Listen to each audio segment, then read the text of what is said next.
What's going on, everyone? It's SupDog here, and today I wanted to revisit my suggestions for Dark Dimension 7 and 8. I've gotten a lot of comments lately, so I do appreciate the views still that I'm still getting on those videos. That's amazing. I'm glad that most of it is still useful, but I did want to go over the teams that now, like, as of right now, if you're thinking about going into Dark Dimension 7 or 8, what kind of teams or characters that you should be bringing in, because some of the characters that I used are a little outdated now, because I ran through those right when they, well, as soon as I could, which is shortly after they were first added to the game. So let's go over the teams that, or the characters that you should invest in now if you were starting that journey today. So for DD7, we're going to cover DD7 first, and then we're going to do DD8. So for DD7, we have just a the first restricted section is going to be city. Now it can be any city character, villain or hero. However, DD8 has a city hero section as well, and the two options that I think are going to be best are going to be this team here with Blade, Oath, and Moon Knight. And then if you do Pav and Noir, the reason why I'm choosing Pav and Noir is because Pav has some use outside of just Dark Dimension. I mean, he's still technically used in the raids. Him and Noir and the rest of Spider Society are going to be replaced here very soon, which I'll get to that in a minute. But these two have the most use outside of raids. They can still be used in Crucible for certain team comps. They can be used in War for different teams as well. So they, I think, will have the most longevity out of the rest of the other Spider Society characters. So that's why I chose them. Now, of course, the other city team, or city hero, well, most of them are heroes. Four out of the 5 are heroes, is the upcoming, what are they called? The Vigilante team. Yes, the Vigilante team. So, if you are a little bit away from starting DD7 or DD8, then I might, and you are planning on, like, let's say you're going to core for them, get them to 4 stars, maybe 5, then I would definitely suggest taking the Vigilante team over the team that I just recommended here. So those are the two options. Now, like I said, we'll get to the DD8 thing here in a few minutes, but the next up on DD7 is going to be Global. Now, I just spoke to some people who recently completed DD7 within the last month or so, maybe 2 weeks. And they did Cabal, Lady Deathstrike, and Sancta Supreme. So that's a choice. Also for Global, you could take a team like this. This is the one that I kind of put together, where it's all new stat characters. They're all characters that you're going to use in a lot of different places. So that is an option there. They also have some synergy with each other. Agatha has some healing going on. Sancta Supreme has some healing. So a lot of, sustain. A lot of sustain on that team. Or if you have Liberty built fairly well, as far as built, when I say built, meaning star levels. If you have fairly good stars on Liberty, then I think they're going to be a good, decent choice for that global section in DD7 as well. I haven't tested them, but they feel like they might be decent. After playing with only a 3-piece in the Kiln Tower that we just had, they were doing really well for me anyway. So that might be an option you could consider for that. And then there's a Cosmic section in DD7. I went ahead and am going to suggest this team here. So we got the 3 Annihilators, and Lilandra, she's going to be required for not DD9, for the Xavier saga. the Age of X saga.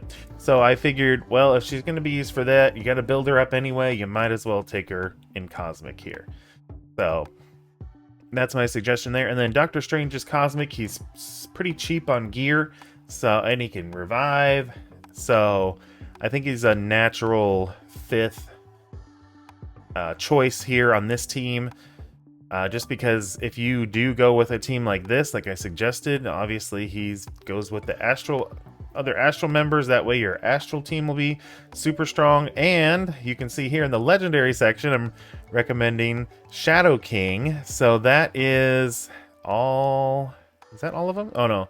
The only person we're missing is Moondragon, which typically she's the one that gets removed from the team if you're running a hybrid of Shadow King, or sorry, of Astral. So yeah, that leads me to the legendaries, and I went with mostly new stats. Black Cat is still useful. She has a lot of cool mechanics, good mechanics still that are used in other modes, so I don't think she's a bad choice.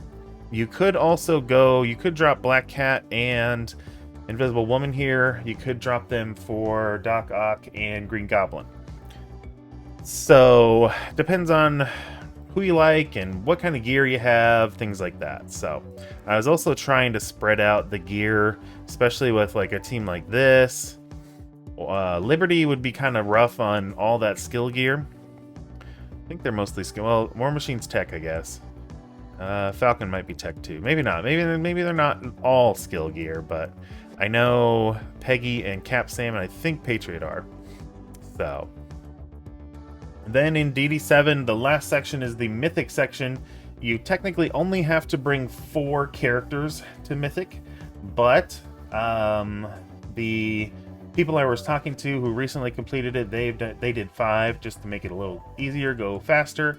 So this is the team I used. If you want to do 4, it can get a little rough. Maybe, I think depending on the star levels you have on Doom and stuff and Kestrel, or the diamonds rather, it might take you 8 attacks on 1 or 2 of the nodes, something like that. But yeah, you can get through it. It does take some patience. I know it's hard when you're towards the end of the run there, but if you want to do a 5th, you could do Ultimus or Dorm. All the other 5th options are just super expensive to bring, so that is the problem. And then obviously on the second run, you're gonna take Mephisto. You're gonna want to take Mephisto. It'll make it all way easier. So depends on your gear situation, but that's what I would suggest.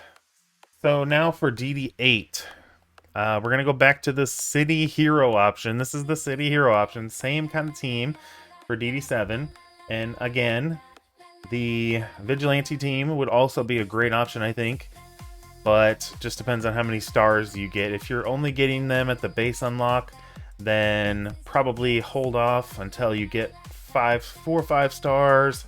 I think would be a little bit safer on all the new characters. Punisher and So Punisher will be used. Elektra, she's a villain, so you could potentially use her. There's a city villain section in DD8. So we'll talk about that here. Let's talk about that. So the people that I've been talking with who recently completed DD8, this Hive Mind with Lizard and Vulture, that is a team that they brought. I definitely like this team. You could also do full Sinister Six, or you could mix and match. If you want to go hard on the Vigilante team, you could put Elektra in here, probably in place of Venom. If you want to do this team, or if you want to do like a Sinister Six with Elektra, something like that. It might take, I don't know, maybe 3 or 4 attacks per node on that city villain, but it's not too bad. Those nodes aren't too bad. So then we have Global Hero. So I chose, or am suggesting, this team here, which is also a team that some people I was talking to who recently finished this, that's what they used. They did say Gambit also they tried, and he worked pretty well. I think they dropped Beast. So yeah, I don't know. I don't know if I'd actually recommend that, but I guess if it worked for him, he got through a little bit faster, then maybe it's worth it. I think Gambit's fairly cheap on gear, so that's the good positive there. So that's a global hero, and then we got global villain. Definitely Orcus with APOC is going to be the best option there for those nodes. And then we only have one other section for DD8, which is Legendary or Cosmic, and this is the team I would recommend for that. Scroll, you could probably find another option if you wanted to. He is a little bit of expensive on the gear side, so that's something to think about. If you get DD7 done before you start DD8, then Mephisto's obviously an option. If you are doing them kind of at the same time, which I could definitely see that happening, and you don't have him, then maybe throw in like another Annihilator to kind of protect that Old Man Logan a little bit. So yeah, or even two other Annihilators. If you drop Scroll and Mephisto, put in like Gladiator and Gore, and then Shadow King and Old Man Logan should be a really good team. So, alright, so yeah, that is my updated suggestions for DD7 and DD8. I hopefully those give you some ideas with some newer characters. I'm really hopeful for the Vigilante team that's coming out, that they would do pretty good. I mean, Scopely is technically recommending them to be built for the Age of X saga. So if you can double and triple up between DD7, DD8, and Age of X, then you might as well. So, alright, well, that's all I got for you for this video. Thanks for watching. Super appreciate it. And until next time, make sure you spend those resources wisely, and we will see you around.